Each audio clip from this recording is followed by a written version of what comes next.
he performed a little over 1 million different individual stimulations. No matter where he stimulated the brain, he could never stimulate an abstract thought. If the mind doesn't exist, then how can you make the argument that the mind doesn't exist? Because you're using mental predicates to make the argument, using reason and logic, which is all mental stuff. They just wave their hands and say, it's just the neurons, it's just the neuron. But they say, just give us time.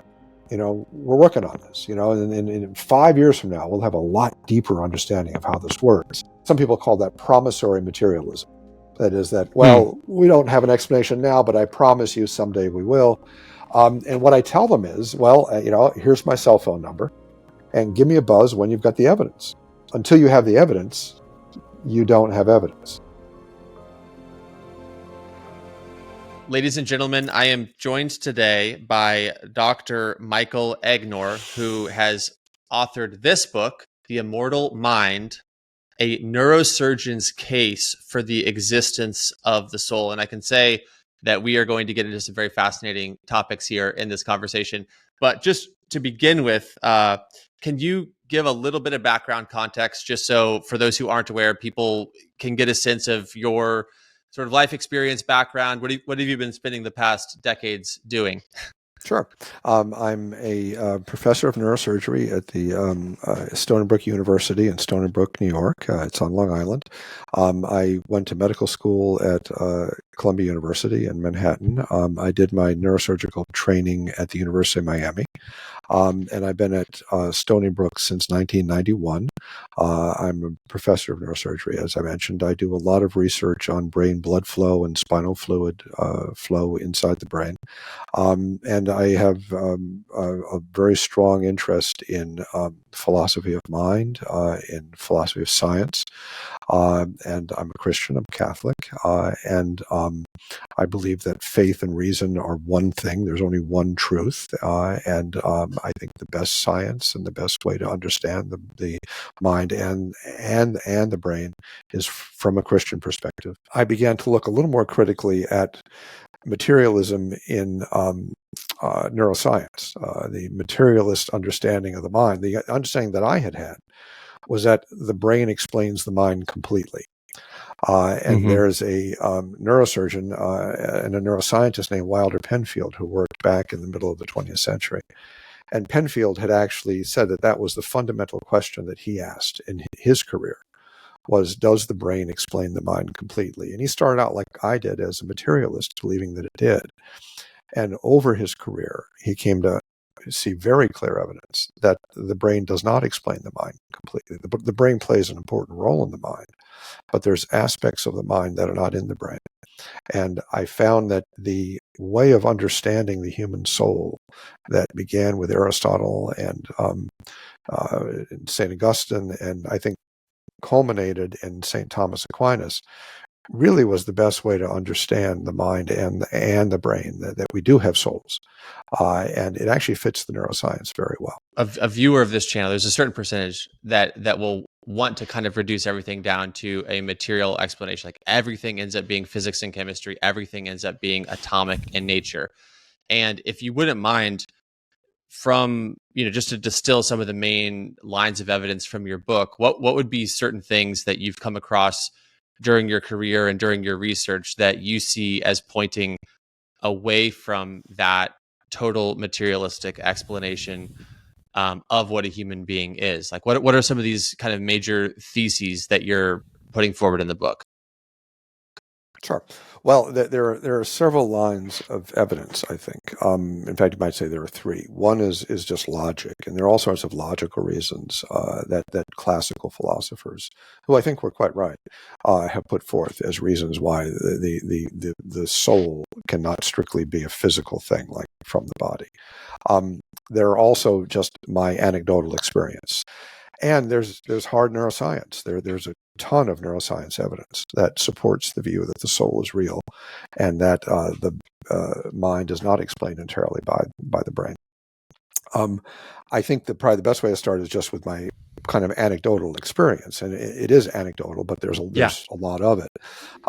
What I noticed early in my career was that I had a lot of patients who had brains that were quite deficient. You do a CAT scan or an MRI, and they're missing parts of their brains, or all kinds of issues. And of course, some people were quite disabled with that, but not everybody. There were patients who were missing a lot of their brain who really were perfectly all right. And one particularly striking patient was a young lady. We have a picture of her MRI in the book, and about 2/3 of her brain was missing and just replaced by fluid. And we knew this when she was born because we had seen it on the prenatal ultrasounds. And I counseled her family that, the future didn't look too bright for her. Even at that point, I realized that there's some ambiguity here, so I didn't say she was definitely going to be profoundly disabled, but I suspected she would be. And as she's grown up, she's a perfectly normal person. She's in her mid-20s now. She's a delightful, intelligent young lady.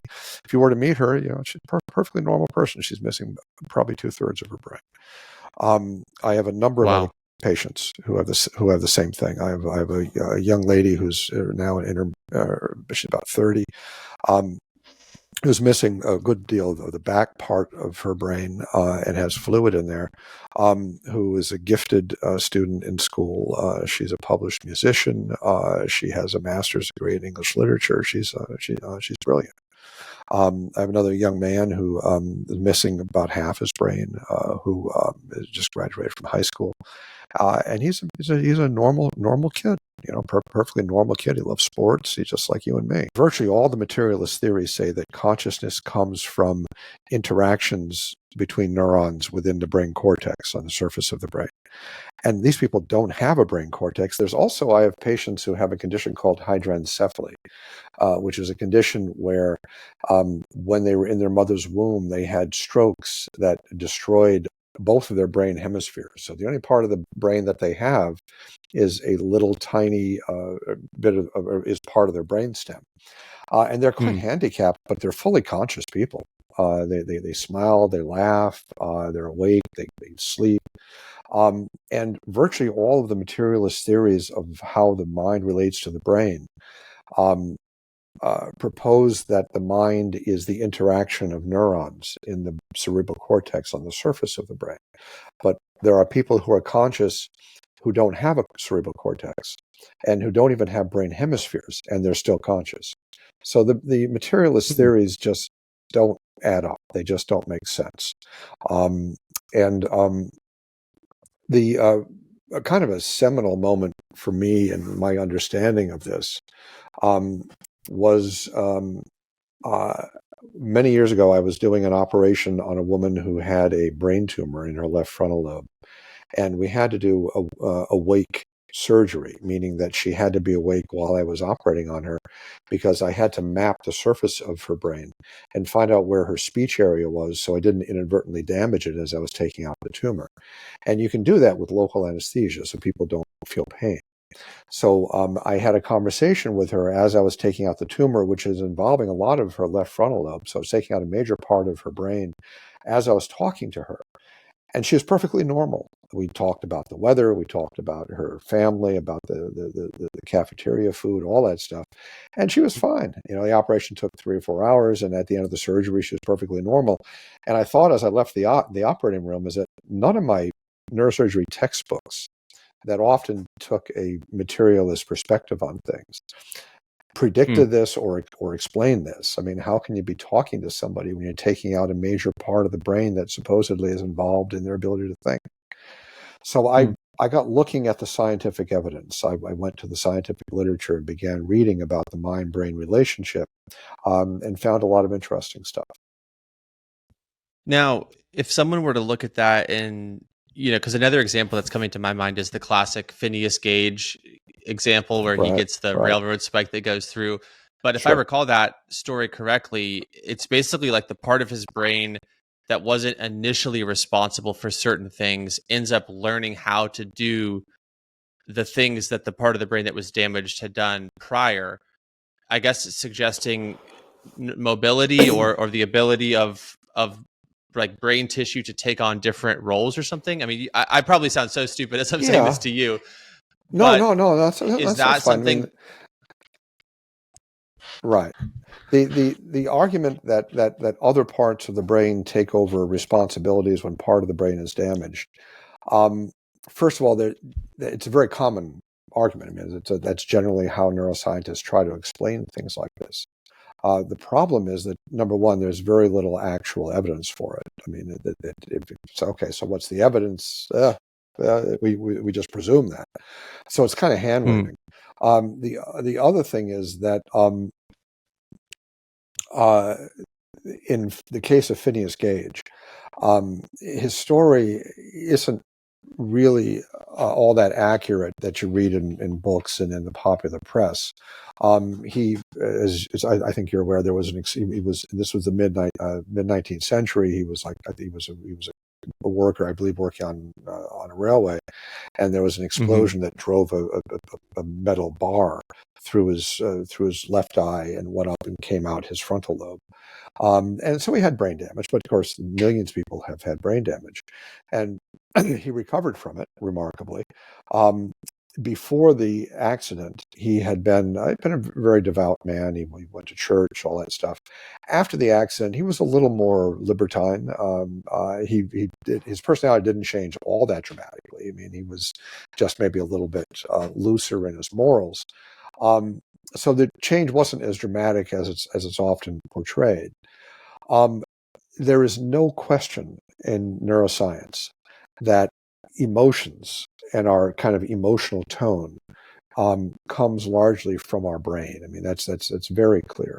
And we know that from, if you have a few drinks, you're emotionally, you're a little different than if you didn't have drinks. So there's no question that causing changes in the brain, either from alcohol or from an iron spike going through your frontal lobe, can change your personality somewhat. That doesn't mean that everything in your mind comes from your brain. Everything in your mind coming from your brain is a separate statement, and is a statement for which there is no evidence to support it in neuroscience. So we always knew that if a person gets some brain damage, their personality can change. That doesn't mean that everything in your mind is from your brain. And if you want, I can go into some of the details on that evidence. Yeah, I would love to hear that, because it sounds like you're saying that there is some truth to the idea that there is a relationship between affecting the brain and then the experience of the person. Like alcohol would be a great example. I think we can think of a lot of other substances that impact the brain and therefore the experience of the person. But it sounds like what you're saying is that then there's sort of like a jump being made from there to then say that everything in terms of consciousness and what we would commonly call like the human experience, the sense of self, the soul, however you want to put it, the mind, is all explained by the brain. It sounds like that's where the jump is coming in. Yeah. I mean, an analogy to that is that if one didn't understand much about telephones or about human beings, and you notice that when you're talking to your wife on the phone, that if the phone doesn't work so well, you can't hear your wife's voice, and concluding from that your wife lives inside the phone. I mean, there are subtleties to that interaction that you have to be a little careful about. You can't jump to conclusions that aren't really supported by the evidence. The conclusion that all of the mind comes from the brain is actually a very radical claim. And there simply isn't any evidence for it in neuroscience. In fact, the evidence points in quite the opposite direction. The first person, and I should say, the ancient philosophers, the brilliant people, Plato, Aristotle, Saint Augustine, Thomas Aquinas, Saint Bonaventure, they all knew this just from logic. That is, you don't need neuroscience to know that there are aspects of the mind, specifically abstract thought, that don't come from the brain. Plato knew that. But there's modern neuroscience that really backs that up, that really tells us the same thing that the ancient philosophers were telling us. The first really clear example of this, I think, was in Wilder Penfield's work. And we mentioned Penfield earlier as a neurosurgeon and neuroscientist who worked in the mid-20th century. began as a materialist. His initial viewpoint was that the brain explained the mind completely, and he became a dualist and believed in the soul as his career went on, because he said, well, no, the brain does not explain the mind completely. There are things in the mind that the brain doesn't explain. And his first piece of evidence for that was he was very interested in studying seizures. And there are some kinds of seizures in which you remain conscious while you're having the seizure. They're called partial complex seizures. And those kind of seizures, Penfield studied in great detail. And what he found was that when people have those kinds of seizures, they have one or more of four different things happen to them. The seizure will activate a part of the brain and make it work uncontrollably. It can make you move a limb, where you shake a limb. It can make you have a perception, like see a flash of light, or hear a sound, or have a smell. It can make you have a memory. There are some seizures where people will get memories. You'll get a memory of when you were a child in the kitchen, your mother was making dinner. Or you can have an emotion. There are some seizures that present as very intense emotions. But Penfield said, it's funny. Seizures never cause abstract thought. That is, and the term he uses is there are no mind seizures. By mind seizures, he meant intellectual seizures. So why don't people occasionally have a seizure where they can't stop doing arithmetic, or have a seizure where they can't stop thinking about logic, or they'll do something like what we're doing right here, like who will start talking about mind-brain relationships. But that kind of thing never, ever shows up in a seizure. The only things that happen in seizures are movement, perception, memory, and emotion. Never abstract thought, never reasoning, never having concepts, never having free will. So Penfield said, that's awfully strange, because we spend most of our waking hours thinking abstractly. Why doesn't that ever show up when the brain gets stimulated by a seizure? And he said, well, the simplest and most obvious explanation for that is that kind of thinking doesn't come from the brain. That's why it's never elicited by a seizure. So, and I have had the same experience. I've done some research on the typology of seizures. I've estimated over the past 200 years, which is the length of time that neuroscience has been seriously studying the brain, there probably have been 250 million seizures that have happened in people throughout the world. Some of them have been reported in the medical literature, and there's not a single report in the medical literature that I'm aware of a seizure having any abstract intellectual content. And that's rather remarkable, actually. And it amazed Penfield, and it amazes me. So Penfield did more work on this. Penfield pioneered in the awake brain surgery that I had talked about a while back, where you do surgery on people while they're awake, using local anesthesia so that they don't feel pain. The brain itself doesn't have any sensation of pain, doesn't have any sensations at all.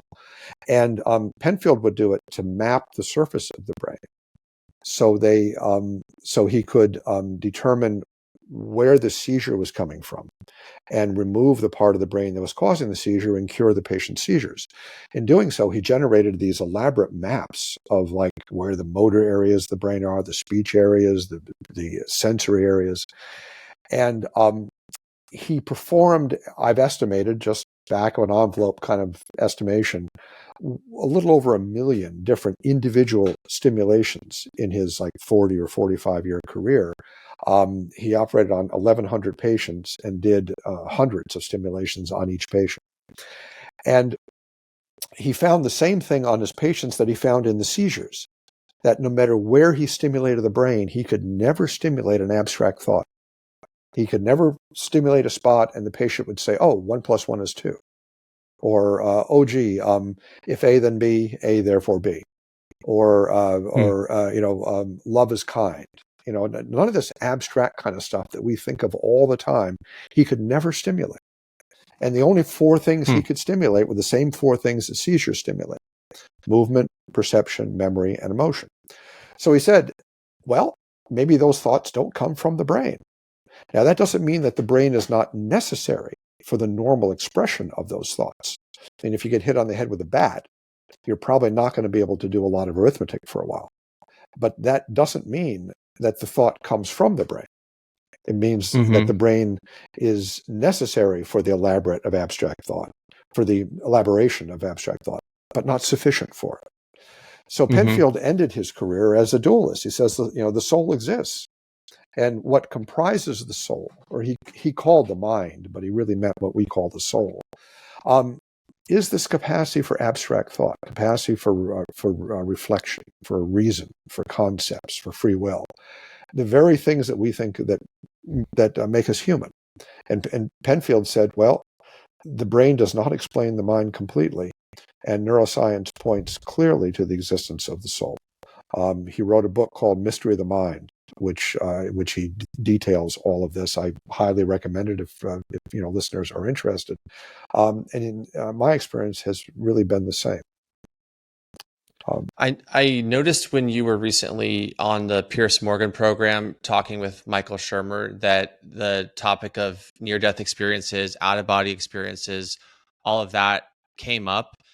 And I was curious because I thought that was a fascinating back and forth, because to me, at least, that's like another line of evidence that kind of sits next to what you're saying, which is like, okay, if there's a part of a person that isn't the mind, but that is normally located in a way that is basically inside of your head where your first person experience is here.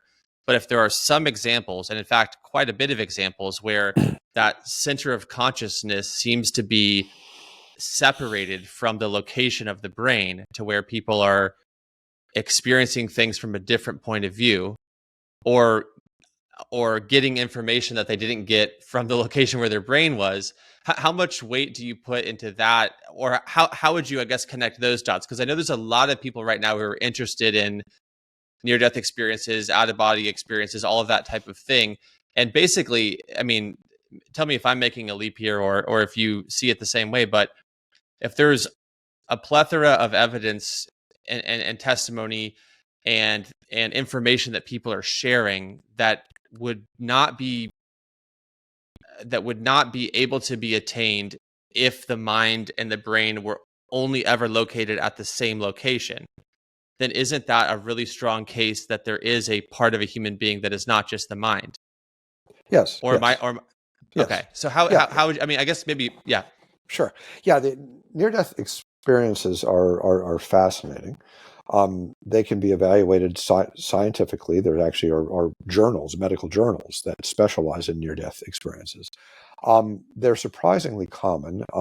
There are some very good studies that suggest that about 20 million Americans either have had or will have in their lifetime some kind of near-death or out-of-body experience. So they're not nearly as rare as one thinks. I've spoken to groups of people about mind-brain things, and it's very common that several people in a group that I've spoken to will approach me after I've spoken to them and tell me about their own near-death experiences. People often don't talk about it a lot publicly because it's a very personal thing, and it's kind of ineffable. That is, they have difficulty sometimes describing it in detail, and they don't want people to think they're crazy. But a lot of people have these experiences. The most famous near-death experience, and I think the best documented, was of a woman named Pam Reynolds, who was a woman in her mid-30s who had a brain aneurysm that was very large and was going to kill her, and it needed to be repaired, but it could not be fixed while there was blood flowing through her brain. That is, that the blood flow to her brain had to be stopped, and so the aneurysm could be repaired.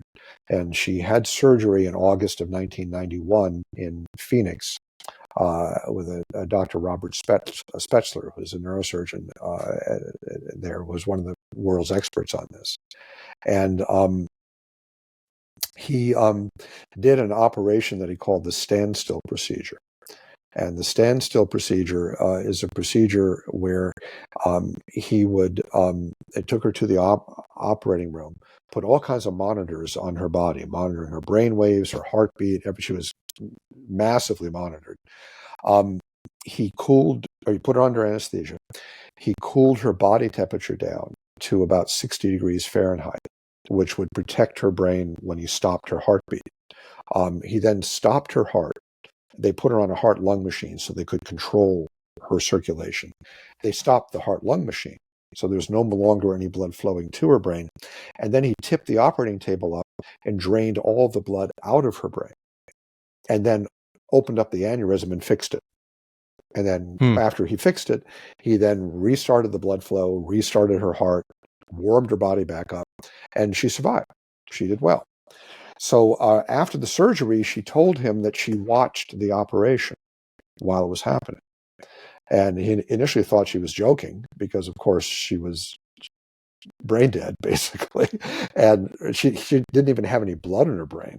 And, of course, she was also under surgical drape. So even if by some miracle she was able to physically see, she couldn't see through the drapes, and her eyes were taped shut, which is normal during surgery. So she then recounted to him all the conversations he had during the surgery, and she was accurate. And she told him that she went out of her body, popped up to the ceiling when her heart stopped, and then she floated over his shoulder and she watched the surgery. And she described his instruments, and she had no independent way of knowing what they looked like. And she described all the instruments. She described the music that was playing in the operating room while the surgery was going on. Described the conversations of all the people that they were having in the room. And she said that while she was watching the surgery, she saw a tunnel, the proverbial tunnel, and she said she felt like she was being drawn down the tunnel. And she went down the tunnel, and on the other end of the tunnel was this beautiful landscape, this beautiful world. And she encountered, I think it was her grandparents, it was deceased relatives, and she told them she wanted to stay there because it was so beautiful. And they told her that she would come eventually, but now she had to go back and raise her children. That wasn't her time yet. So she went back down the tunnel, and she said she popped back into her body at the end of the surgery, and she said it was like diving into a pool of ice water, which is true because her body temperature was 60 degrees Fahrenheit. So it was actually cold. So her near-death experience was very well studied and very well monitored, because while all this was happening, they actually proved that she had no brain waves, she had no blood flow to her brain. It's impossible for her to have seen any of this while she was in her mind, and while she was in her body and in her brain.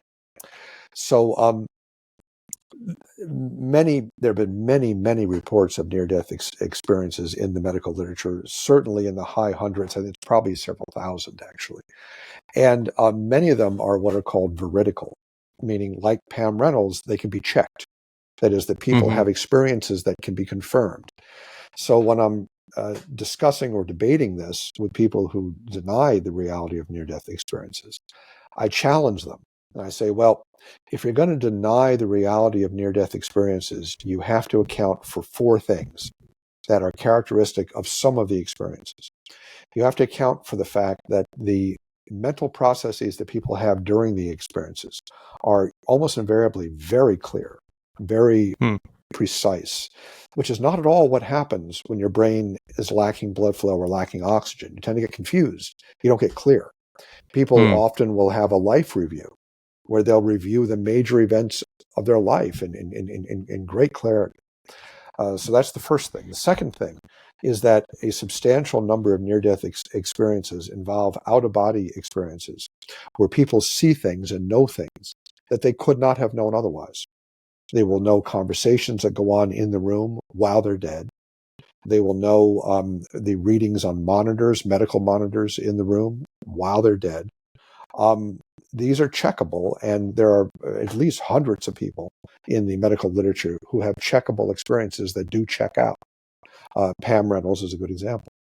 The third thing that has to be accounted for, that I think is actually very, very fascinating, is that, to my knowledge, there's not a single near-death experience where people have reported going down the tunnel, encountering people on the other side of the tunnel who are still living.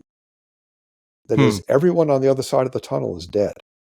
And even there are several very, very well documented examples of people who didn't know that the person was dead.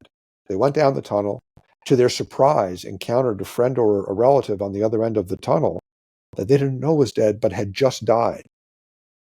Wow. And they didn't even know it. There's an example that Catherine Kubler-Ross, who wrote extensively on death and dying and near-death experiences, wrote about. She was a psychiatrist in Switzerland who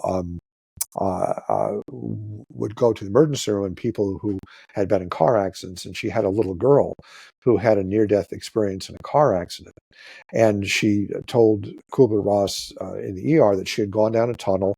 She had seen her, I think it was like mother and sister, but not her father and brother. As it turned out, different members of the family had been in the car accident, were taken to different hospitals. Her mother and sister had died, but her father and brother hadn't died. And she only saw the family members who had died in the accident, and she had no way of knowing that they had died and the others didn't. So that's very well documented. The fourth thing about near-death experiences that deniers have to account for is that for many people, these are really transformative experiences. They lose their fear of death. They're really different people after it happens. So people who deny the reality of near-death experiences invariably make up these theories. Well, the brain is short of oxygen. It's a misperception. It's wishful thinking. It's a hallucination. It's a seizure. If one is to scientifically deny the reality of near-death experiences, you have to account for the four things. You have to account for why they're so clear, why they can be checked, and you can find that people have out-of-body experiences that are confirmed when their brain was not working. You have to account for the fact that they only see dead people at the other end of the tunnel. And you have to account for the fact that people's lives are transformed by this. So I think at least many near-death experiences are genuine experiences of survival of the soul after death. Now, there are deeper questions that one can ask. Does that mean that you'll live forever? Or maybe the soul just goes on for another half hour and then blinks out. The near-death experiences are not eternity. The other thing that many people have noted, and it's very true, is that near-death experiences don't always conform to a Christian worldview. That is, that not everybody sees Jesus. Some people who led lives that seem rather sinful still see a beautiful, beautiful world. And there are people who have hellish near-death experiences. So we don't know about the theological implications of all this. And that's a separate question. It's a theological question. But what I can say from the scientific standpoint is that there is very clear evidence in near-death experiences that the mind, the soul, at least can exist after the brain dies. I mean, I think that's very clear. Yeah, I like that you brought up the theological side to it as well, because I know a lot of Christians even are kind of squirmish around this topic. Yeah. I think it's an important topic in the context of showing that materialism is just an insufficient paradigm to explain the breadth of reality and the breadth of the human experience. And so to me, near-death experiences, out-of-body experiences, the things that you're describing now are extremely important in that regard. And I like what you said though about not necessarily building a theology out of them, in the sense that let me get your thoughts on this. The way I see those types of discrepancies. And by the way, Michael Shermer also brought up that kind of counterpoint in the Piers Morgan thing that I just watched, earlier this morning, kind of prepping for this. And what I would say is this: is according to a biblical paradigm, there is a dimension to reality that is not physical. And inside of that realm, if you will, the supernatural realm, there are basically good guys and bad guys. There are those who are partnered with God. There are those who are in rebellion against God. And so you have this concept of spiritual warfare. And basically, there's a binary nature to that supernatural realm. The second that's what the Bible says. And the second that you introduce that, it makes sense of the weirdness of near-death experiences, in that we're introducing the ingredient, if you will, of deception.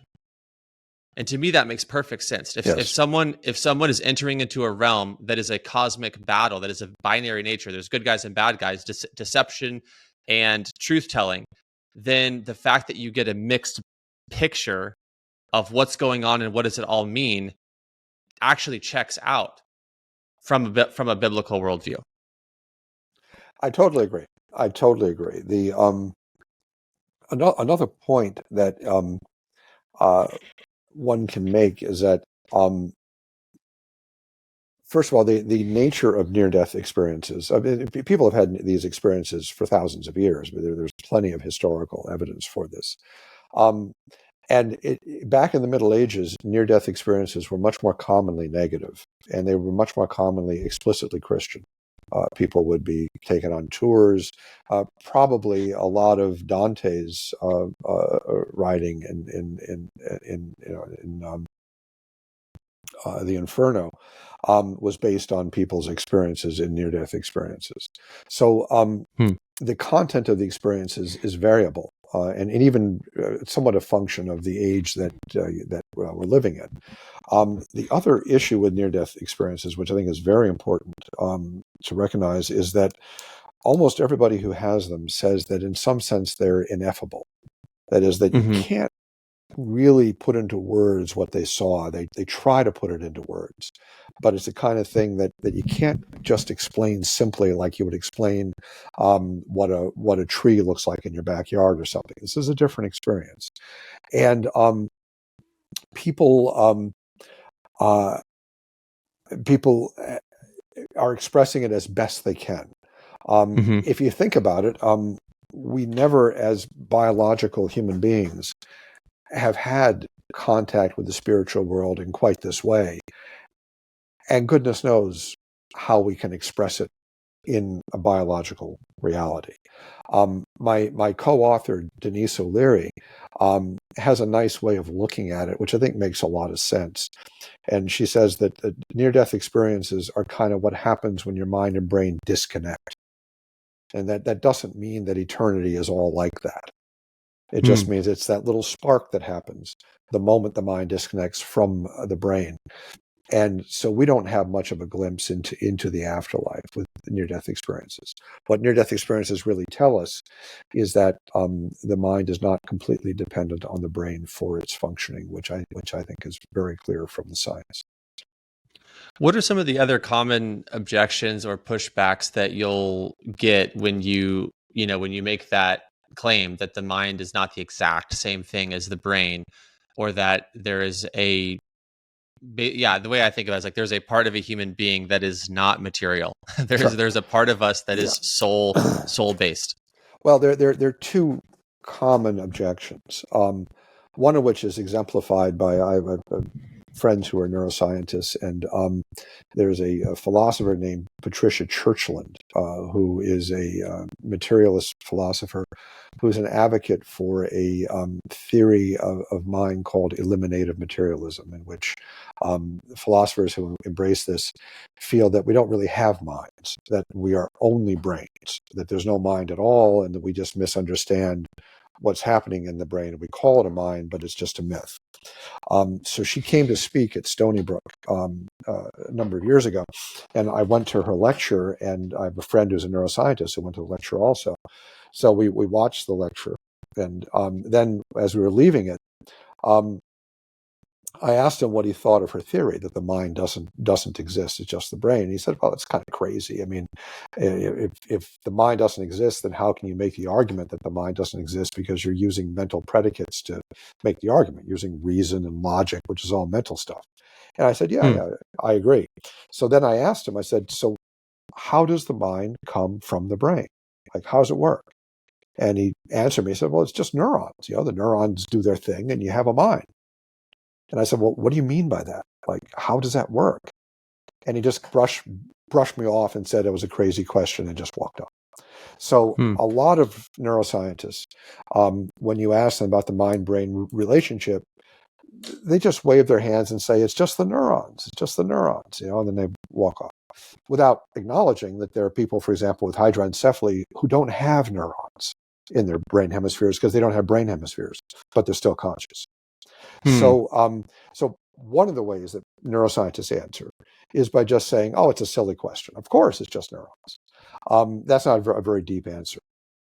The other answer that I get a lot when I push them on it because occasionally I'll encounter neuroscientists where we have a deep discussion, is they'll admit that the neuroscience is really not all that supportive of the purely materialistic way of understanding things, but they say, just give us time. We're working on this, and in 5 years from now, we'll have a lot deeper understanding of how this works. And some people call that promissory materialism. That is that, well, we don't have an explanation now, but I promise you someday we will. And what I tell them is, well, here's my cell phone number, and give me a buzz when you've got the evidence. Until you have the evidence, you don't have evidence. So I think that's a pretty good way to deal with it. When a materialist says, well, we're still in the beginning stages, science someday will show us the answers. I said, fine, just give me a call. But right now you don't have the evidence and your theory doesn't work. Well, I was just going to say, what I don't understand about that is that it's not even just that science will one day give us the answers. It's that this specific paradigm of materialism must be right, and any evidence pointing us to a realm beyond it must be rejected until we can find a materialistic explanation for these phenomena that you're going into detail about now. That's a different thing. That would be like being committed to not just science.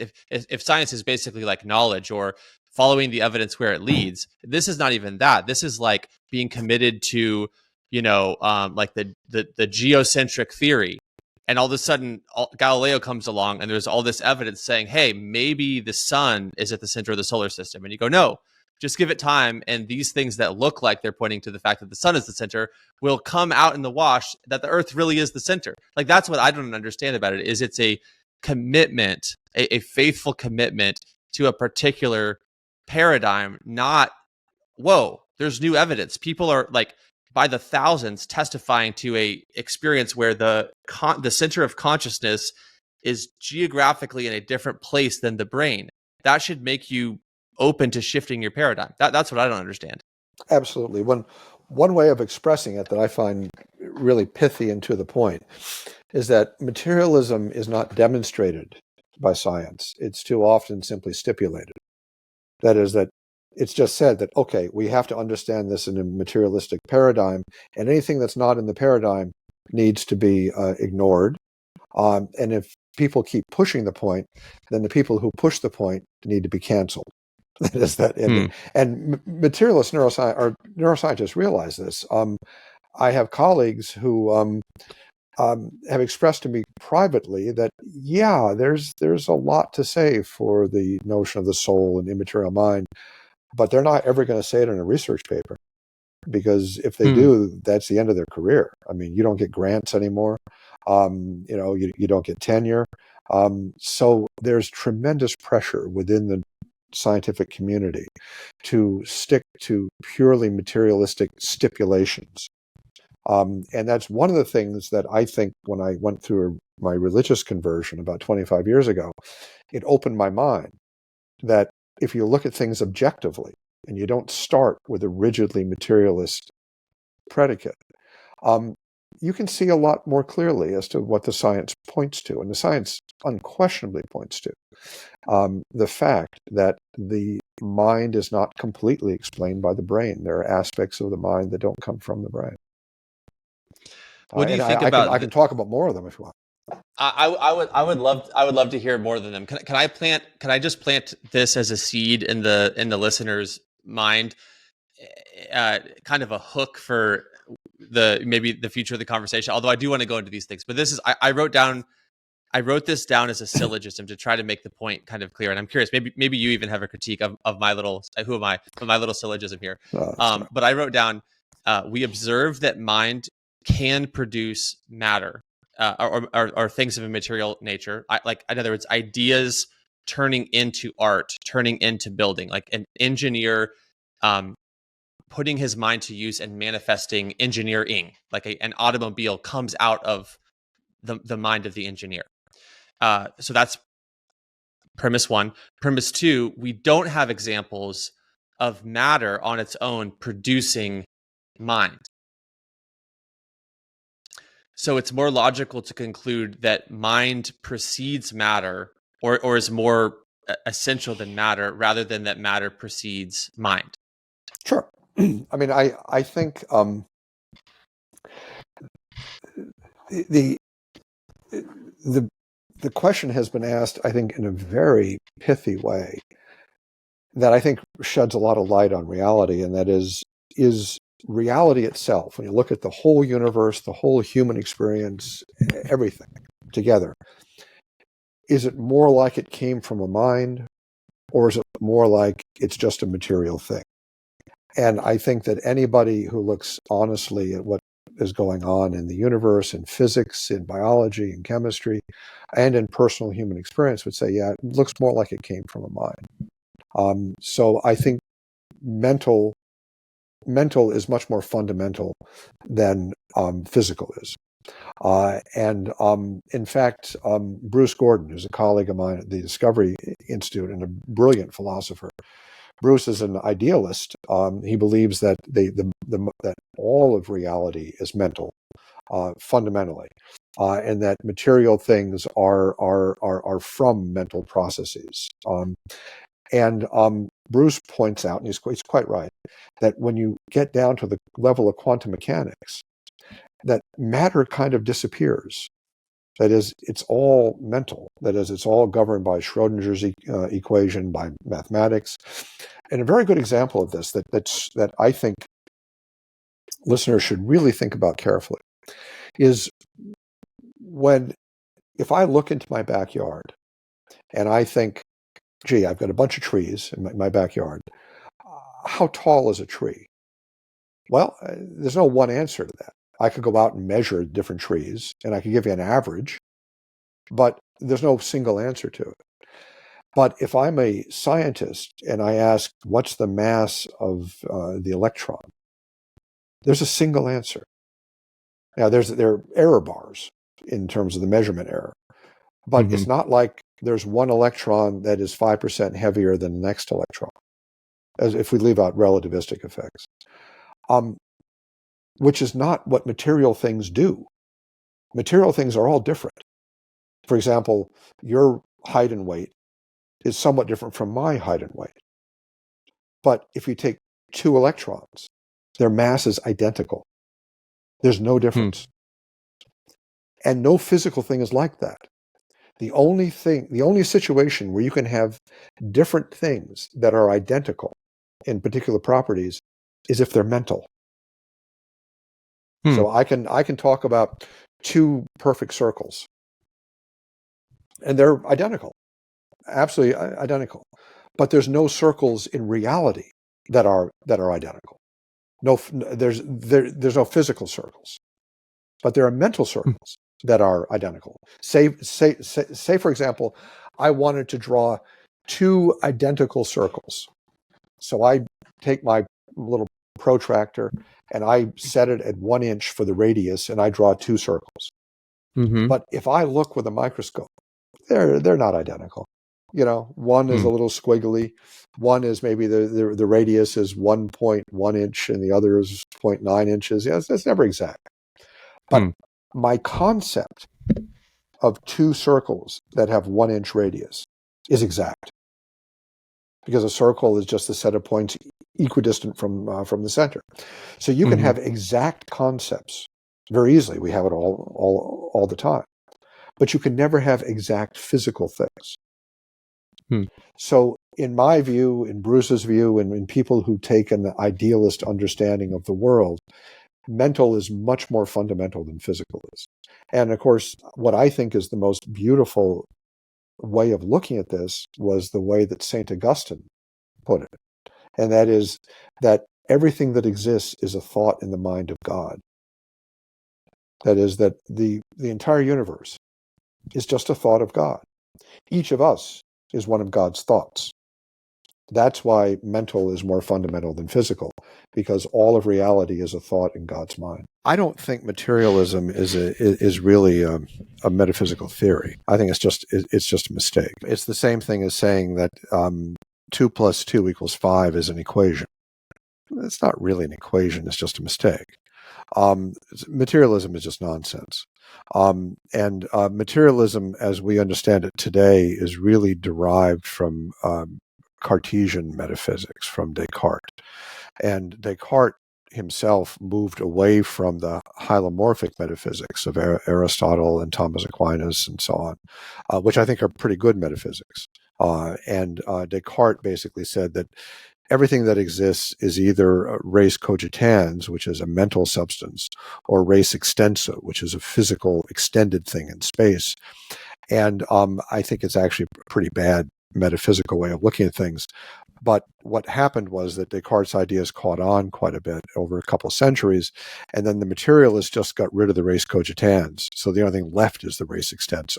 So the materialist idea of matter is just stuff that has volume and mass. That's matter. And that's a really impoverished metaphysical perspective that doesn't explain anything, frankly. It's just a dumb idea. There have been all kinds of ways to try to square that circle. And people generally, unconsciously, modern thinkers tend to come from a Cartesian perspective. That is, they think that the only reality is just physical stuff, lumps of stuff. And that's a really lousy way of looking at the world. It doesn't work. It's bad science, and it's bad logic, and it's bad metaphysics. So they're struggling with it. And some people say, okay, well, then maybe reality is a simulation. Of course, but a simulation presupposes a process of computation, which the simulation itself doesn't explain. All right, a simulation can't simulate itself. Mm-hmm. There's a viewpoint that's gaining a lot of popularity among folks lately, which is panpsychism, which is the idea that there's sort of mental content everywhere. Like even atoms have a little bit of a mind inside of them. And of course, I don't think that's true. But I think what people who are talking about simulation and people who are talking about panpsychism are implicitly acknowledging is that materialism completely fails, and you have to bring mind into it somehow. But for some reason, they don't want to bring God into it. That is, that it's such a simple answer. And this is why I think one of the most beautiful ideas in all of human thought was Augustine's insight that everything that exists, including us, is a thought in God's mind. And that explains everything. It explains why mind seems so fundamental. It explains the laws of nature. It explains nature itself, explains creation, explains our souls. Everything that exists is a thought. And that was Plato's original idea. I mean, Plato is the first idealist. And Plato made the point, which is exactly true, is that ideas are more real than physical things are. The most real thing is an idea. Physical things are derivative of ideas. Plato's stumble there was that he didn't have any place to put the ideas. That is, the ideas didn't have a home. And what the Christian Platonists, and Augustine was a Christian Platonist, they cleaned that up by pointing out, yes, the most real things are ideas, and those ideas are ideas in God's mind. That's why they're the most real, because they're God's thoughts. So it's a very deep insight and a very deep way of looking at things. And the takeaway from it is that materialism fails utterly, and it should be abandoned as a metaphysical perspective, and it should be abandoned as a framework for science. Yeah, it's super interesting stuff. I want to get back to the neuroscience in a second, but you really got me thinking about a lot of this philosophical stuff as well. And it just at a basic level, again, I'm not a trained philosopher or a scientist. I'm always trying to think and learn and understand. And just based on what you're saying, it seems like just at the most obvious basic level, a better explanation of things that mind is derivative of mind, that intelligence is derivative of intelligence, that consciousness is derivative of consciousness, that love is derivative of love, that reason is derivative of reason, and on and on and on. That just seems to be a far more logical conclusion than that, especially in light of like Newton's insight into entropy and everything is winding down and everything is decaying according to the second law of thermodynamics. But at the same time, there's all of these emergent properties coming out of chaos and matter, like that reason and love and consciousness and humanity is somehow ultimately just material. It just seems to be such a wildly insufficient way of analyzing what we now know for sure to be true, which is that there are these one things on this one planet called Earth that are capable of a whole lot that doesn't seem to be explainable materialistically. Well, Alfred North Whitehead was a famous mathematician in the early 20th century, who was also a pretty good philosopher. And he made a comment one time that I think is very true, and that is that all of philosophy, all the history of philosophy, is footnotes to Plato.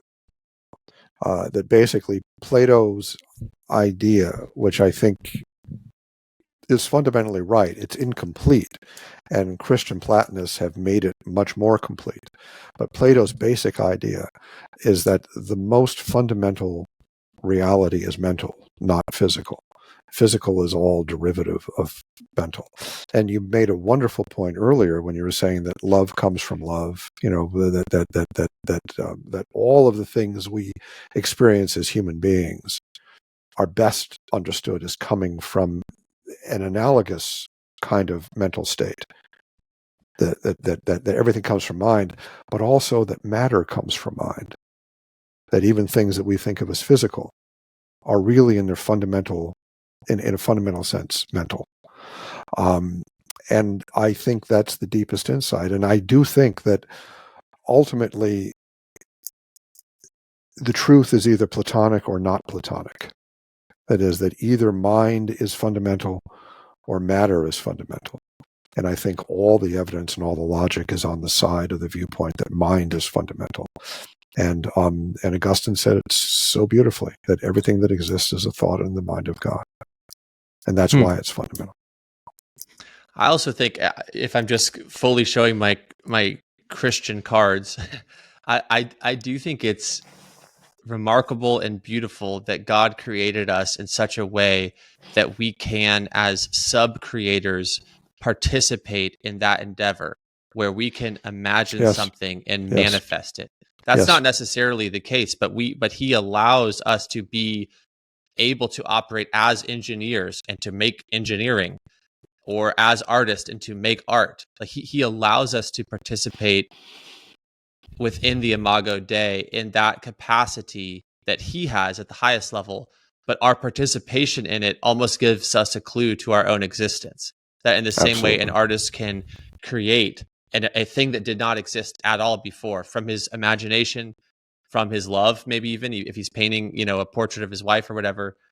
That's, I think, cluing us into our own creation, our own existence. I agree, and it's an example, as you said, of the fact that we're created in God's image. I also think of it as evidence for God's love for us. That is that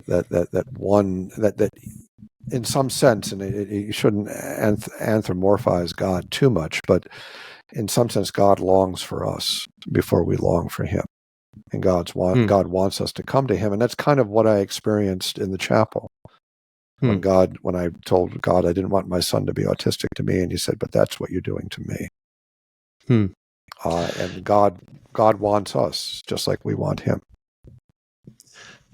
One thing that really touched me when I was reading that part of your story is I can think of basically only one time in my life when I had the experience of sort of hearing the voice of God, and it was actually quite a similar thing. I was really wrestling through some of the baggage in my family tree, and I was praying, and as I was praying, visualizing this kind of dark, gnarled family tree with alcoholism and all these nasty things going up into it.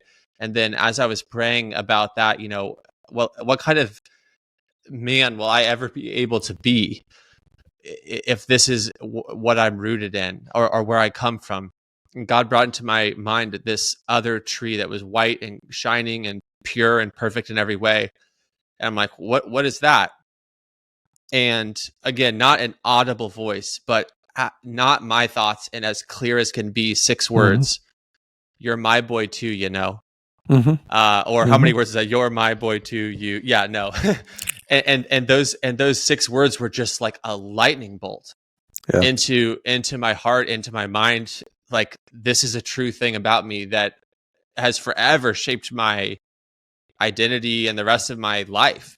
That I'm not limited based on family of origin, because I'm actually adopted into another family. So anyways, reading your story reminded me of that. And I knew exactly what you meant when I read that part, that it's like you didn't actually hear this booming audible voice, but it was like a clear message that was unmistakable for your own thought. Yes, and it was not my thought. That was the interesting thing that I noticed, is that it wasn't from me. And one way of looking at it, I mean, we all carry baggage, both personal baggage and family baggage. I mean, I've got plenty of my own family baggage. And but one way of looking at it that I think is very helpful is that we don't come from our families. We come from God. Each human soul is created by God at conception. So we are created directly by God. We come through our families. It's kind of the passageway, the way we get here. Chesterton at one point said that the human condition that we find ourselves in is quite remarkable, meaning what happens is that we are, as babies, simply drop down a chimney, that we just get dropped off. And we have no control over that. We have no control what family we're born into. We just are dropped off. But that's not our origin. Our origin is from God. And we are come through our families, but we don't come from our families. And I mean, I've got lots of my own baggage. Frankly, I think most people do. Yeah, well, it also, what you just said there also reminds me of what you described about how your imagination, your heart, your thoughts would wander to that mansion. And that reminded me of C.S. Lewis. I don't know if you are familiar with his version of that, which was being haunted by northernness, the great landscape of the mountains that as a young boy just called to his heart. And he describes it like a pang of joy. What is this longing that I have for something otherworldly? Basically, he's haunted by heaven.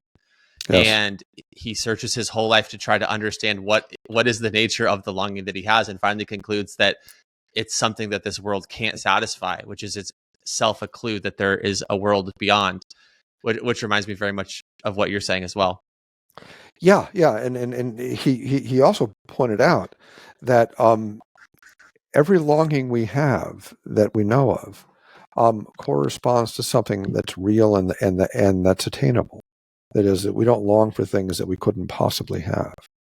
So it gave him confidence that heaven is real, and that our destiny is with God, because we wouldn't long for it if it weren't really possible for us. I'm gonna kick myself if I don't get back to the neuroscience when I'm talking to a neurosurgeon. Although I'm loving the unexpected philosophical direction that it took.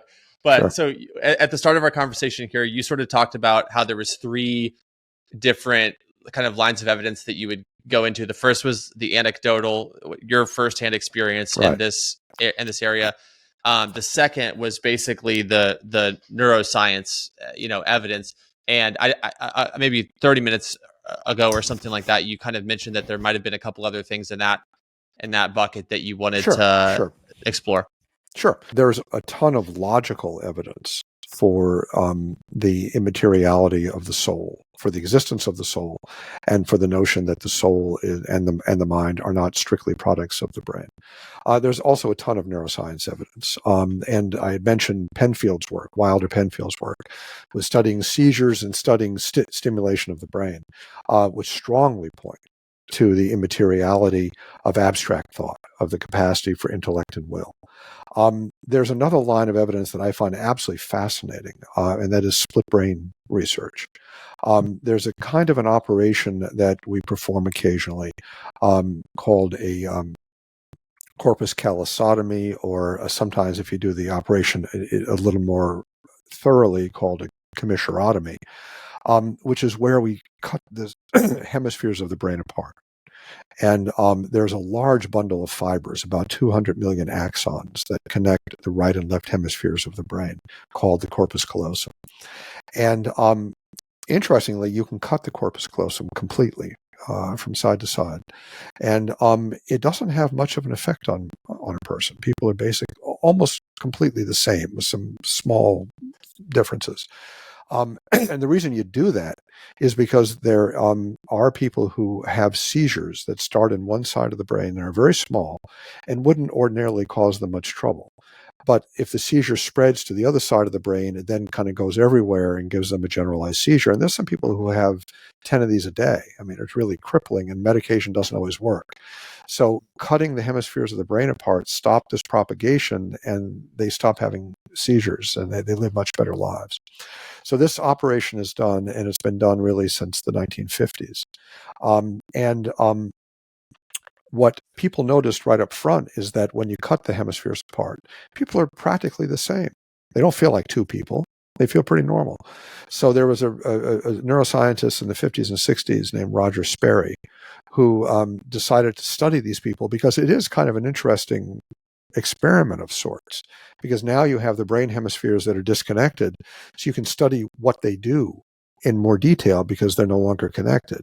And you can use the visual fields to present objects to the different hemispheres, as you can study them. And Sperry did, and he found a lot of interesting things, and won the Nobel Prize for it, actually.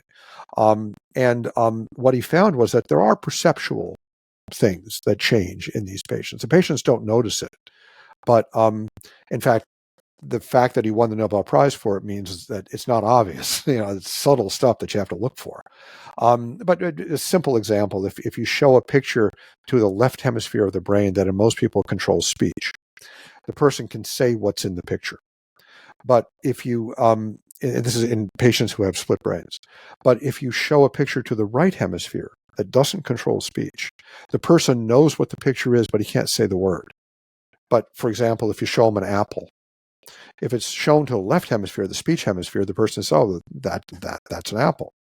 But if you show the apple to the right hemisphere, the person will say, "I know what it is, but I can't think of the word for it." But if you give him a basket of fruit, he'll pick out an apple, say, "This is what it is." So all these interesting things Sperry found, but other researchers have looked more closely at this, and this gives me chills. I mean, it's fascinating because I think it gives us an immediate understanding, in some sense, of the soul's action. And as an example of this other fascinating work, I'll focus on the work of Alice Cronin Golub, who's a neuroscientist who worked at MIT. And what she did is that she would show people who had split brain surgery a picture to one hemisphere. And then she would show a series of pictures to the other hemisphere. And there were conceptual connections between the single picture and one of the other pictures, but no connections otherwise. An example would be, she showed a picture of a violin to one hemisphere. Simultaneously to the other hemisphere, she showed a picture of an artist's palette. She showed a picture of a toilet plunger and a picture of a stethoscope. And she would ask them, these two sets of pictures, which pictures are conceptually connected and what connects them? What concept do they share? And in the picture of the artist's palette, the toilet plunger, and the stethoscope, and the picture of the violin, the connection is with the artist's palette and the violin because they're both forms of art. There's music, and there's art. And the patients with split brain surgery would always get it right. And they would know within a second or so. They'd say, "Oh yeah, sure. Well, it's the violin and the artist's palette that are conceptually connected." But these patients have split brain surgery. So keep in mind that no part of their brain has seen both sets of pictures. One hemisphere sees the violin. The other hemisphere sees the artist palette. So how do they conceptually connect them? No part of their brain has access to both pictures. Oh, I see. But they make the connection instantly. They say, "Oh yeah, the violin, the artist palette." That's. So how do you form concepts between two objects when no part of your brain can see both objects? Wow. And the answer is, of course, what's connecting them is your soul, your mind. But your mind and your soul are not the same thing as your brain. So wow. So split brain research gives you chills when you understand what it actually shows. That is so interesting. So you're saying there's no mechanical connection between the two sides of the brain. That's essentially true, and it's not exactly true, but it is true. That question has been, as you can imagine, neuroscientists have done backflips over this. They're in Jair Pinto, who's a very prominent neuroscientist in the Netherlands, has studied this in great detail, and he's written that in split brain patients, perception is split, but consciousness is unified. And he's tried to explain why or how it is. And there are several theories as to how consciousness is unified. Interestingly, no neuroscientists that I know of publicly say what I'm saying, is that it's unified because it's not material, it's part of your soul. But what most neuroscientists have said about this, and most people who studied this are aware of this problem of being able to connect pictures that no part of your brain sees both, is that there are what are called subcortical pathways. There are workarounds that the brain has between the hemispheres that don't involve the corpus callosum or other commissures that are sometimes cut. And Cronin Golub, the MIT researcher, looked at patients who had the most radical cutting. And there are a few other things besides the corpus callosum that you can cut. These patients had it. And Jair Pinto has studied this a bit. And in the corpus callosum, there are 200 million axons. It's estimated that there are about 1,500 axons that don't go through the corpus callosum that still can make connections. But the information transfer rate is very slow. Pinto estimated that the transfer rate is about 1 bit per second, which is a very, very slow rate of information transfer. So there are tiny connections between the two hemispheres, but they can't account for the conceptual connections that people can make. First of all, how do you connect a concept physically? Like, how would the concept of art be transferred anyway? But even if it could be transferred, the people will answer this in a second, which is much too fast for these little connections. So yeah, what people have generally said is that there are workarounds. But what Pinto has pointed out is that the workarounds are very tiny and very slow. And there's no way they can account for the almost instantaneous connections people make. So yes, the hemispheres are disconnected. The few connections that remain can't account for what happens in these patients. Literally based on processing speed versus answer provided. You just can't. 1,500 axons simply can't transmit information that fast. And we don't even know. I mean, how do you transmit a concept? I mean, axons make action potentials. They make little waves of electricity. How is that a concept?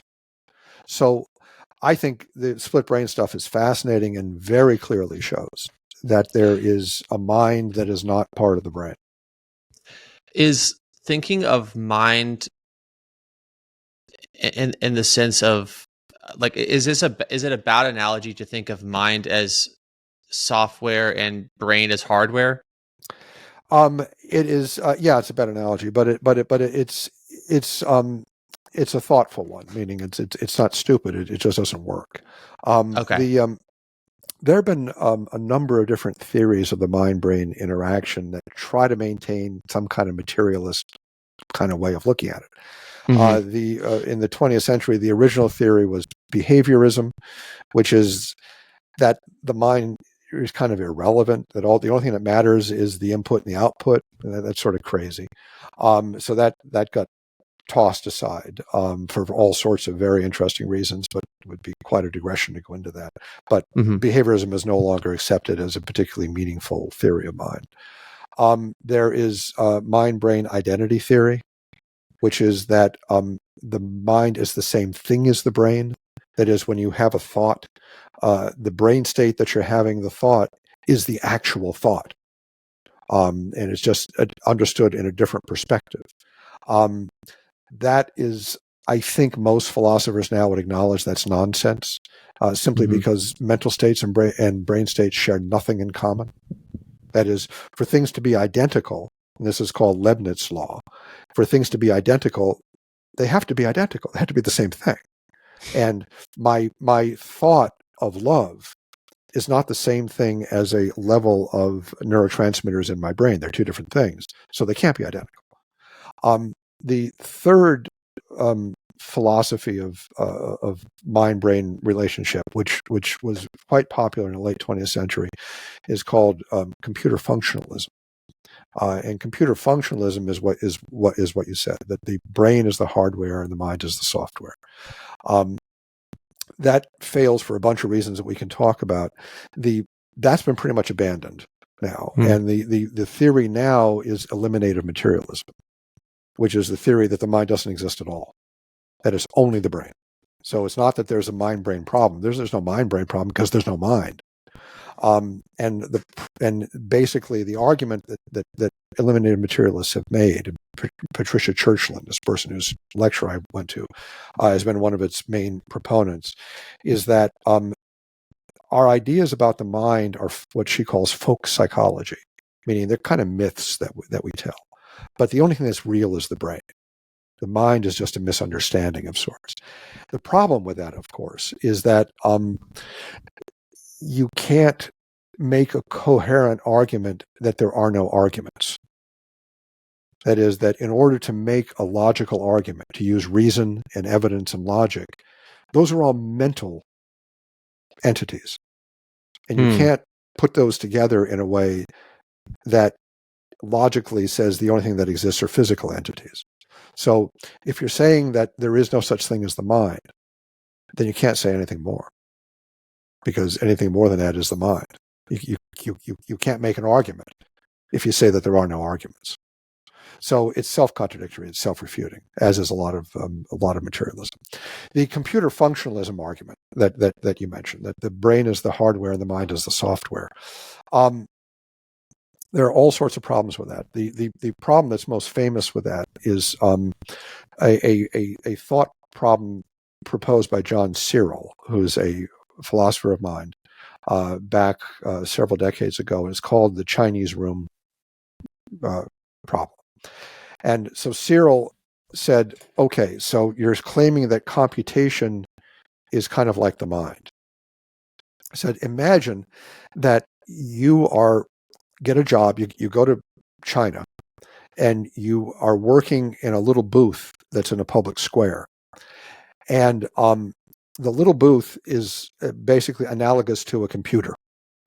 And what happens is that Chinese people come up to your booth, they hand you a piece of paper asking you a question, and it's written in Chinese, and you don't understand Chinese at all. You've got a huge book inside the booth that is written all in Chinese. And on one side of the book, there are every Chinese question that could be asked. And on the other side of the book, there's every answer in Chinese to every question. And all you do is you take this little piece of paper and you match it to one of the questions, and then you write down in Chinese the answer and you give it back to the guy. You don't understand anything. You don't know Chinese. You're just matching symbol to symbol. The person outside the booth treats you like a computer. He gives you an input, you give him an output. It's like computation. The person outside the booth might say, wow, this computer is pretty smart. He understood the question I asked and gave me an answer. But you don't understand anything. Computers don't know anything. They're just matching an input to an output like in the Chinese room. So what Searle said is that there's nothing in computation that implies understanding. It's just pattern matching. And pattern matching is not the same thing as thinking. So what I think is the case is that computation necessarily involves, metaphorically, syntax, but never semantics. That is, computation is a particular pattern of electrons that you're sticking into a computer, and the computer gives you out another pattern of electrons according to a set of rules, which is the algorithm. Thinking always involves meaning and doesn't necessarily involve syntax. That is, when I think of something, like I'm thinking of Washington, D.C., or I'm thinking of my family, I'm thinking of a bottle of soda. When you say I'm thinking, there's always an of attached to it. There's always a meaning attached to what you're thinking about. But computers never have intrinsic meaning. They're just mechanical devices. So not only is thought not the same thing as computation, thought is the opposite of computation. Computation is always free of meaning. Thought always has meanings. So the mind is not software running on hardware. Software running on hardware is just computer stuff, and computers can't think, and it has nothing to do with thought. So we're the opposite of a computer in many ways.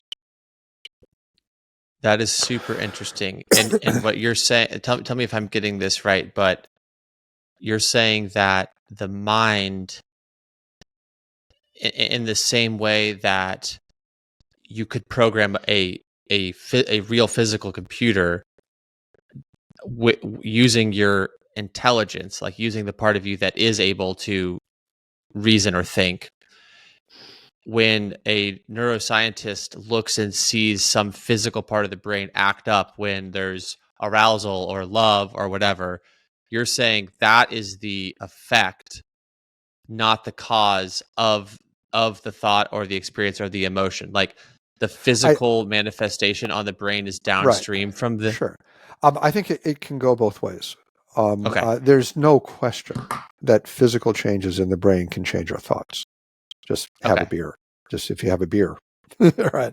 If you fall and hit your head, yeah, that changes your thoughts. You get knocked out. So there's no question that the arrow of causation can go from brain to mind. Okay. Very straightforward. That's what I work with every day is trying to keep the arrow of causation from involving like a neurological deficit where somebody has a problem because of a brain problem. But there's also, in my view, no question that the causation arrow goes the other way also, that mind can affect brain. There's a wonderful book called The Philosophical Basis of Neuroscience, written by a guy named Bennett and a guy named Hacker. And Bennett is a neuroscientist from Australia, and Hacker is a philosopher from Oxford. And they write about sensible philosophy of how neuroscience can say things. And it's a great book. And they make the point that in these causal situations, what neuroscientists can say meaningfully is that there is a correlation between brain states and mind states often. Not always, but often. And you can talk about correlations, that a certain brain state tends to correlate with a certain mind state. And you could even say in some situations that there appears to be a causal relationship. But you can't take it farther than that. That is, you can't say that my feeling of love is the same thing as a brain state. That's not wrong. It's just nonsense. Because a brain state is not the same thing as a mind state. So you have to be very careful about how you phrase things, according to Bennett and Hacker, and they're quite right. That to say that a brain state and a mind state correlate is perfectly reasonable. The direction of causation arrows, much more subtle questions. I think causation can go both ways. Okay, that's really interesting. So then, is there a better analogy that I should use? So software, hardware is problematic for the reasons that you just said, but is there a way that if I'm just communicating at the whatever, the pub, whatever we're talking about, to kind of explain how you are positing that the way that the relationship actually is? Or do we just say Well, we have a soul? the interesting thing is that these questions, which are, these questions you're asking that many people ask, it's a very thoughtful question. These questions were never asked by the ancients. Plato never asked this question. Aristotle never asked this question. Augustine, Aquinas, none of the classical philosophers asked this question. The reason is that their philosophy explained it easily and automatically, and they didn't need to ask the question. The question arises from Descartes. And Descartes' idea that there's a res extensa, there's matter, that's stuff, and there's a res cogitans, that's mind, and that somehow they get together. And the problem is it's not clear how they get together. And then the materialists deny the mind, but then they're stuck with the problem that they've got this extended stuff, but they have to explain how the mind comes out of extended stuff. So they pretend it's some kind of machine, but then it's not clear how a machine can think. And then you get into this quicksand of what really is sort of logical nonsense.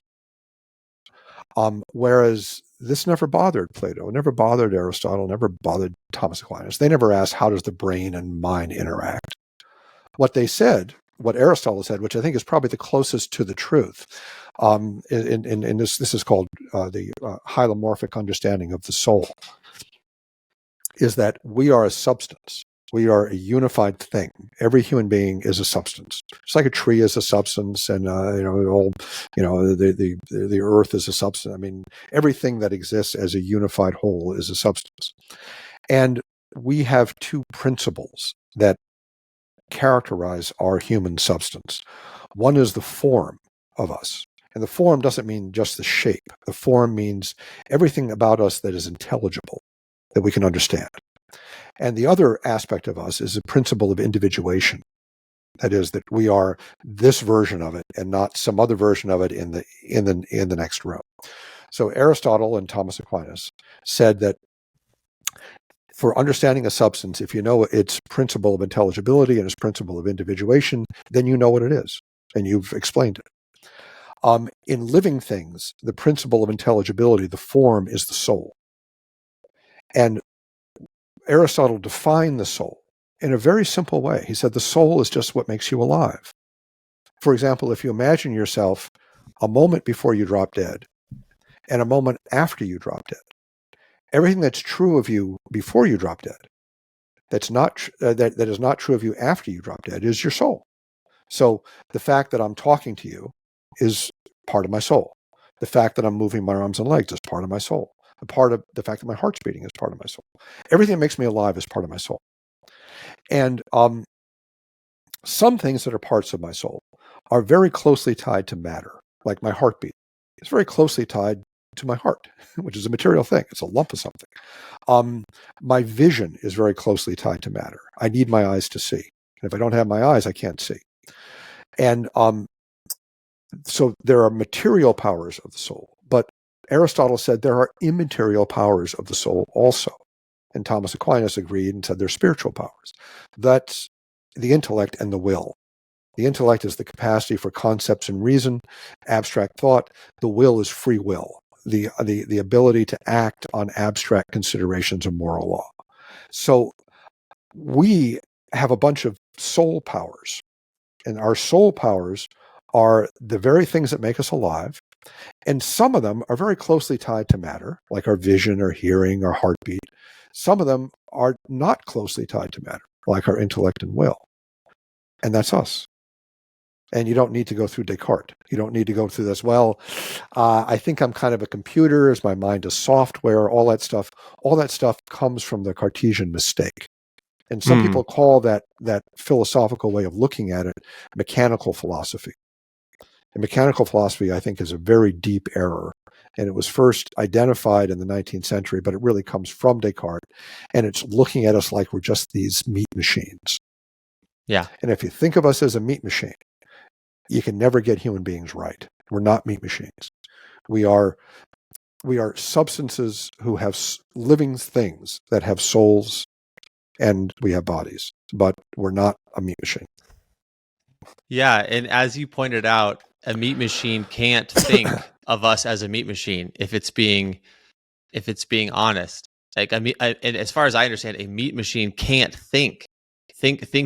Reasoning requires making choices. Like you have to choose between is what Dr. Egnor is saying to me true or false. I have to make a choice about that. I have to like I had this conversation with a popular internet atheist, this guy named Alex O'Connor, and I was trying to help him see that reason requires choice. You can't reason without choice. You're exactly right. The second that you're talking about making choices, you're not talking about something that's totally programmatic. If we're just physics and chemistry, if we're just atoms in motion, you're not really making choices. You're part of the giant universal machine, and you're a subcomponent of the matter of the universe moving in a particular way. You're not really thinking. You're not really reasoning. You're not really making choices aimed at truth, and so on and so forth. So anyways, I love what you're saying, because it's sort of you can't have the conversation if the conclusion that we're just how did you put it, moist robots or meat robots, if that's true, you can't even talk about it being true.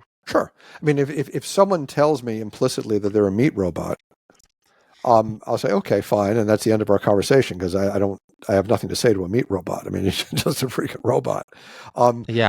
Another way of looking at this that the classical philosophers saw very, very clearly. That's why I think the classical philosophers got so much right that we get wrong as modernists.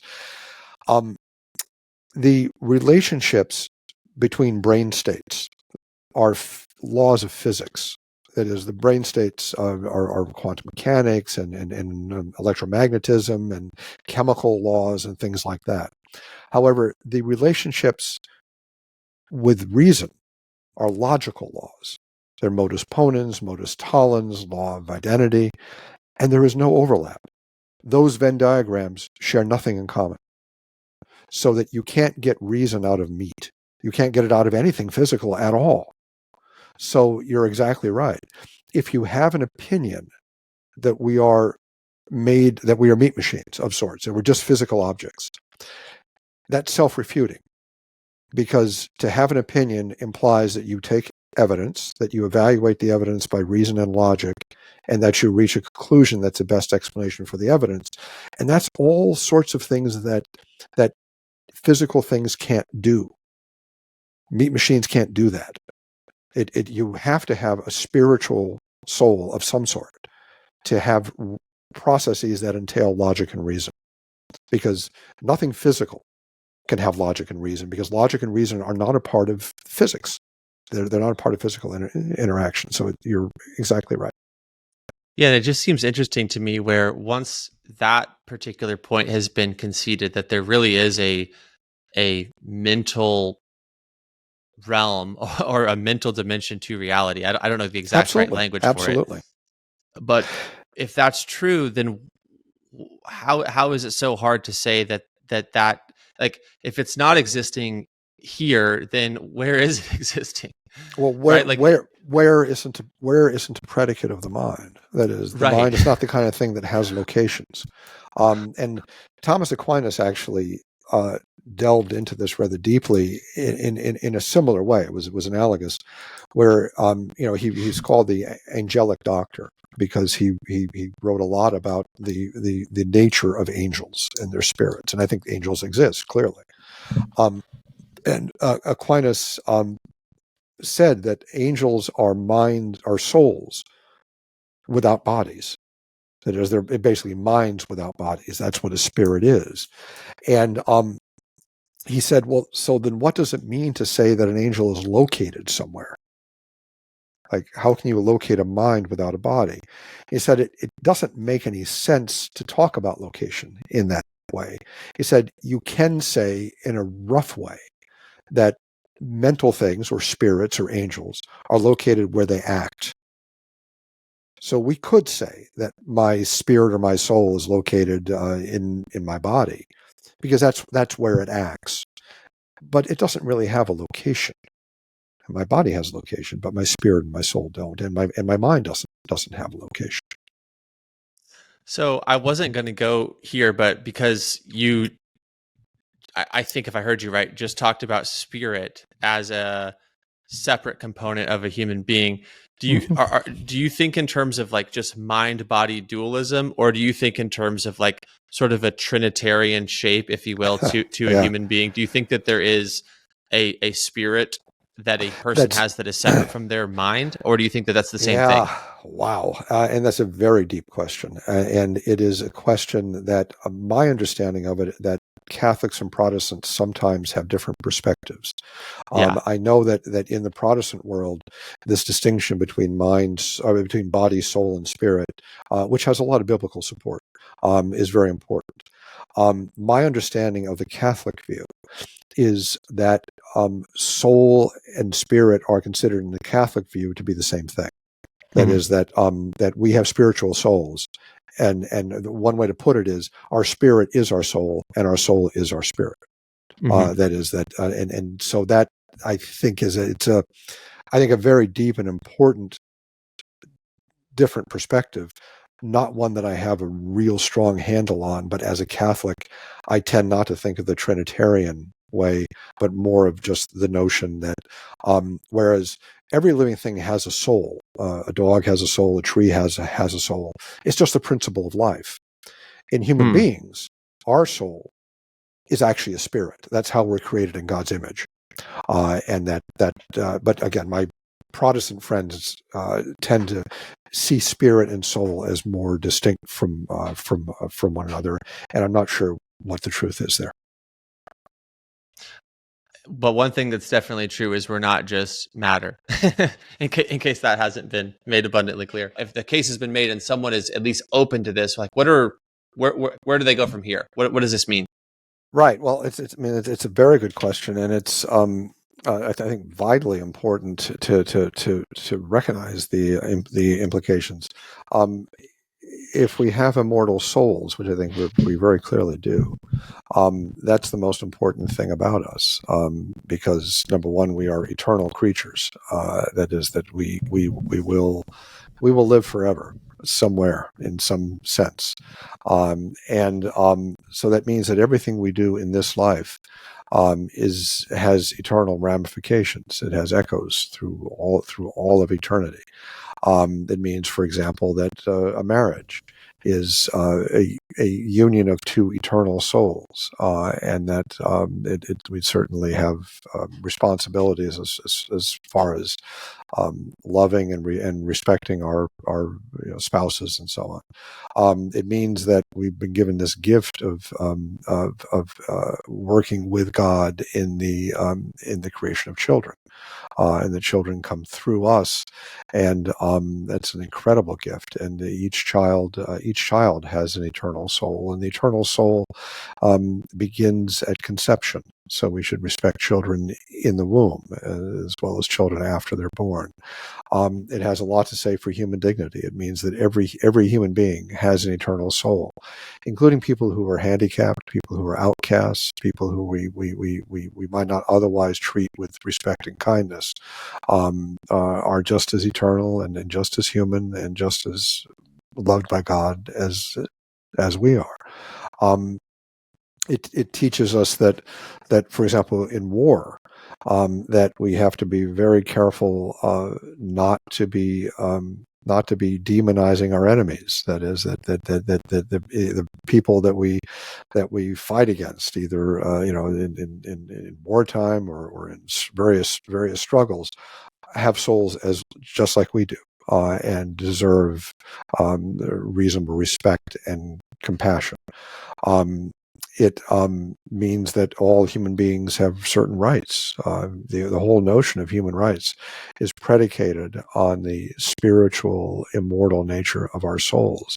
If we are just meat machines don't intrinsically have any rights at all. And it means that science should be done with a recognition that what we are studying is a universe that is created by God, that we are thoughts in God's mind, that there are reasons and that there are intelligible patterns in reality that we should search for. So the whole way we approach science becomes, in some sense, intelligent design science, that we look for manifestations of a design in nature. So these things are very, very important. And then you get into all sorts of questions about sin, about our lives. And as a Christian, I believe that each of us needs to be forgiven. Each of us is a sinner. It's in our nature. We can't evade that, but that we have been redeemed and forgiven by our Lord and Savior Jesus Christ, and that's the most important truth of all. Well, it's interesting because, I could see someone thinking like, oh boy, they went there or something, but it really is so directly relevant to the human experience. Like, if the gospel is true, then that means that resurrection is possible, that there is life after death, that suffering isn't meaningless, basically. Like, you don't just suffer and die and that's it. You don't just suffer and disappear. But that if there really is a soul, and if the soul is itself a clue to life after death, that if we really have eternity in our hearts, as the scripture says, then, as far as I see it, at least, that totally reframes even suffering. Yes, and in fact, suffering, I think, brings us closer to God, because after all, God in Jesus Christ suffered on the cross, so that our suffering is meaningful and ultimately redemptive. So it completely transforms the way we look at life and look at suffering and look at ourselves. And Jesus, like you said, is the one person coming, like, leaving eternity, entering into if almost like I have the video game. I'm a young enough guy that that's like my analogy. Is like he enters into the video game.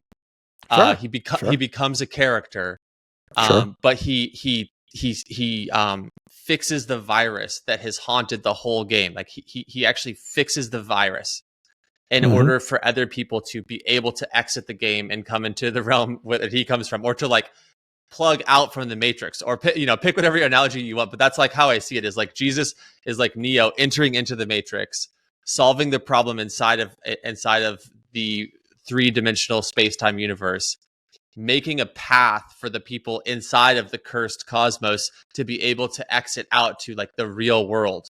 Yes. I don't know if that's the theologically exact right way to put it, but that's it. This book that we're reading in the book club that I have in an hour here, like, Lewis kind of gets to that idea, like to think about everything that we know as not everything that there is, but it's a layer of reality, but it's not all of reality.